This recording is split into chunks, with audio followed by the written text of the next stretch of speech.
I'm Nancy Narang and I welcome you all to the Global Women Achievers Festival 2021. Today I have with me someone whose journey started as a teacher and went on to become a writer and a producer. Interesting, isn't it? Welcome to the show, Ms. Renu Watwani. Hello, ma'am. We welcome you to the show. Hi, Nancy. Thank you so much. Yeah. So, I'm very curious. Teaching and story writing is not something which is the next natural transition. So, how did that happen? It's a long story. I started my teaching career somewhere in 2000. And then I got pregnant, and then I had to take a break from my teaching career. And then I didn't know what to do, how to take care of my baby and everything. So God was kind. I found out something which is called instructional designing. Okay. It's a mixture of writing and teaching both. So this is something I kind of stumbled upon.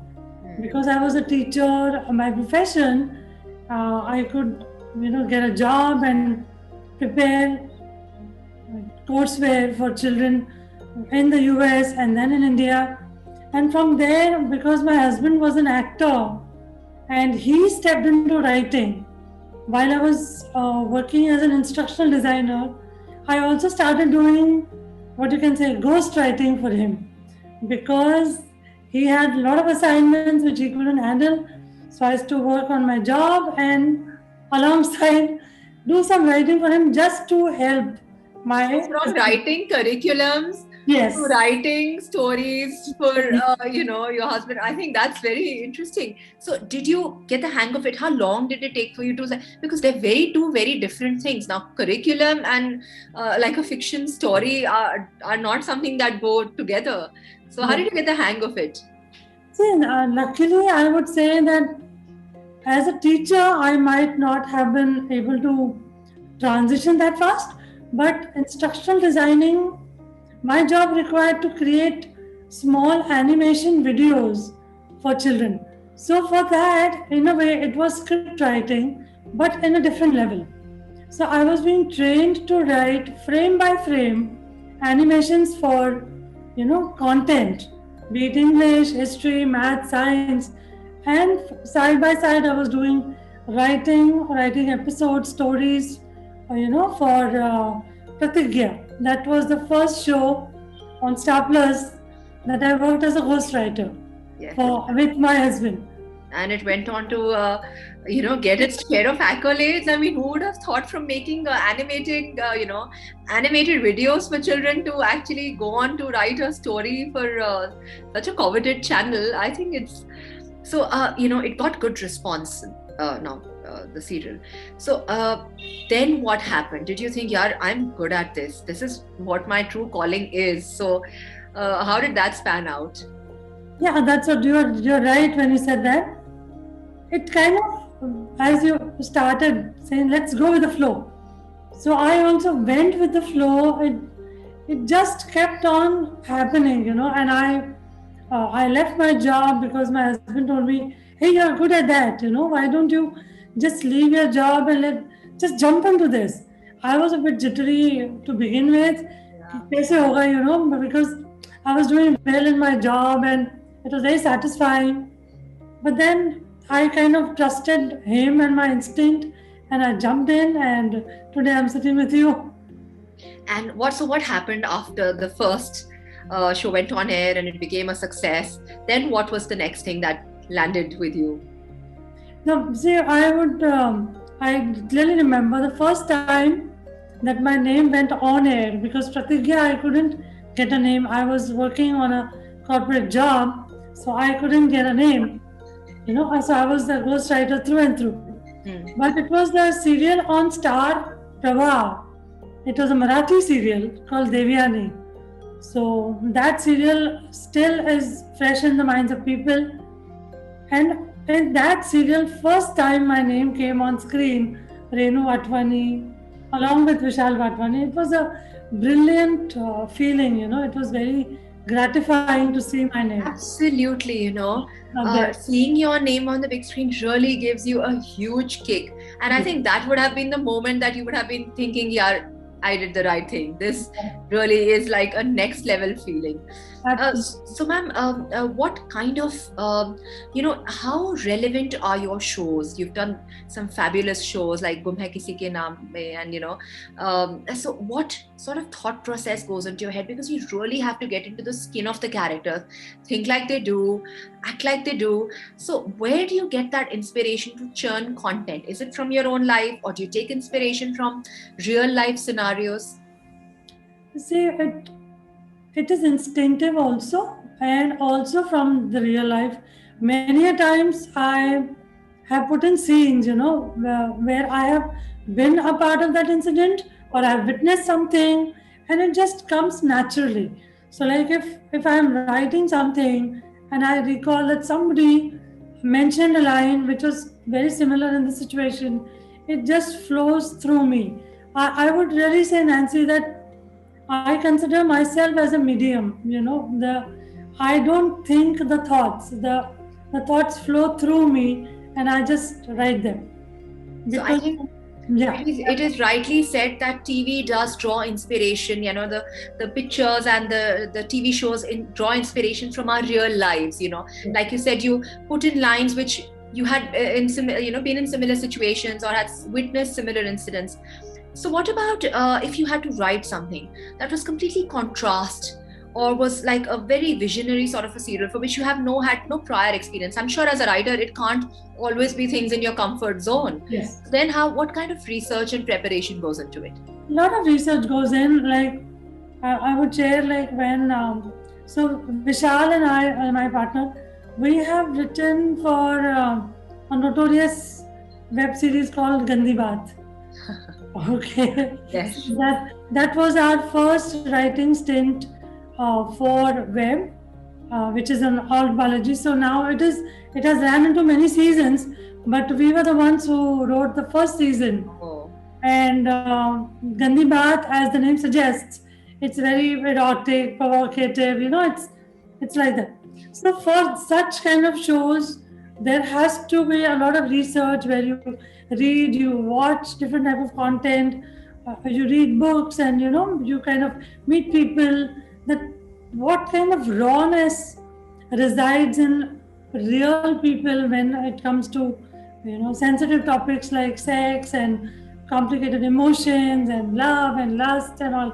So it's Yeah. very challenging, but at the same time, very gratifying also. I would Absolutely, say. because it completely takes you off from the mold you've sort of been in and really challenges you to another level. Now, Yeah. tell me, two writers in the same house and a couple, how does that affect the dynamics of your relationship as husband and wife? Are there moments where he feels you're more successful, or you feel he gets the more limelight? Does that happen between the two of you? See, the best part is like whatever we have done after Pratigya, I left my job and all. So we both have had our share of credits and monetary rewards and everything. So the journey has been together, and of course we have had fights, major fights, because we are two people very different from each other.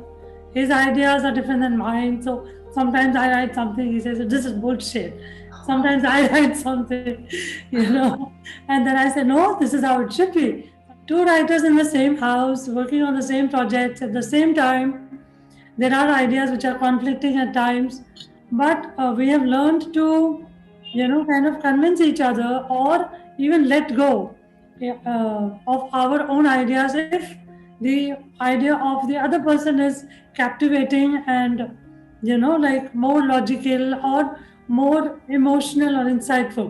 So it takes a lot of I would say patience to hear out and to let go, and it comes through time. So we have had our share of bad fights, and it always happens. So I So, was, yeah. so writing per se is very cathartic. It is Mm-hmm. an outlet. It is like taking you to another world, another dimension. How has that helped you grow? How has your profession helped you grow personally as a person? I think I would say that I'm not the same person as I was So I find myself that I've changed as a person over the period of years. The characters for which I think I write, it seems as if they are real people. So even though I'm sitting alone in my room working on my laptop, but it feels as if I'm meeting these people, talking to them. They come and discuss their problems with me, and I wonder, okay, if I were Sai or if I were Virat, the characters from Gum Hai Kisi Ke Pyar Mein, what would I do in that scenario? How would I deal with the situation? It kind of grows with you, that instinctive skill or ability to, write the lines which your characters might feel at that moment. So it So is cathartic, yes, it is very gratifying, it is very stressful at times because of the deadlines and because of the pressure, because sometimes human beings are very complex characters. We ourselves are so complex.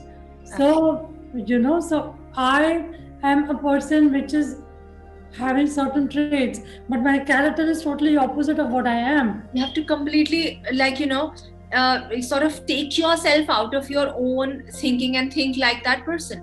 So Yes. in a way it's very daunting, because it's like you're almost leaving your own identity and getting into someone else's shoes all the time, and then you're doing it for maybe 10 different characters. So you're Yes. thinking like the male and the female and the vamp and the everybody who's a part of the show.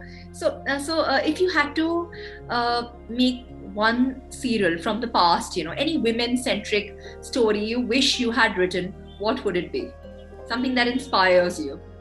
When I was young, I had seen this lovely serial called Shanti. Mandira Bedi. Andhra Bedi. Oh my God, it was so riveting. As a young girl, I used to feel like so connected to Shanti, that even Tara. I used to Yes, love Tara. absolutely. Yeah, such bold characters that time. At that time. At that time. So even today's times, we don't see characters which we had in Tara. So they had that dilapidated place of Gira ke Tab Gira. So very funny, but very, very moving characters they were. Absolutely amazing stuff. So when you're writing a script, what kind of empowering personality do you want to give to women, or how? Because see, writing is a very powerful medium. You get the chance to put across a message to people. So when you're writing for a woman character, how do you go about that? Do you ensure that she's empowered and she's bold and she's fearless, or do you make her out to be the bechari, the helpless? So how do you do that? See, if I were to write each and every woman character, I would make her empowered and bold and everything. But unfortunately, we cannot do that because each character, each story has their own demands. Like I will again cite example of Sai. Sai is somebody who calls a spade a spade. She is youngest in her family, but she will, speak out the truth in front of the elders, no matter what the consequences would be. I would really want women of my age, younger to me, elder to me, but to have that kind of power, that speak the truth, stand for yourself, face the world. Understand. Yep. So absolutely, because women empowerment, I think it is hyped because women inherently have a lot of power. Absolutely. We have the power to bring life to this planet. If there were no women, there were no children. Absolutely. And I wouldn't have been here. I think absolutely women alone have the power to create. And I believe we truly are the writers of our own story. So why not make it vibrant and fun and bold and fearless? Kshitij, I would thank you, first of all, for getting in touch with me. And I am truly happy that you guys are not doing an award function or whatever. You are celebrating the achievement by women through this month of March. So it's a great initiative, I would say, by the Professional Times and the Indian Media Council.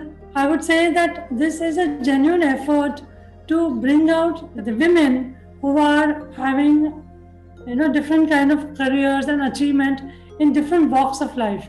So putting all of us together on one platform, it's a very brilliant, and it's a very new initiative that you guys have taken. So I would thank you for this effort, and I would really like to thank Nancy for being such a gracious host and asking such lovely questions to make the chat such enjoyable conversation. Thank you. On Yes. that note, I would like to thank you for being a part of our show and gracing the show. It was a pleasure having you, and we're very honored. Pleasure is all mine, dear.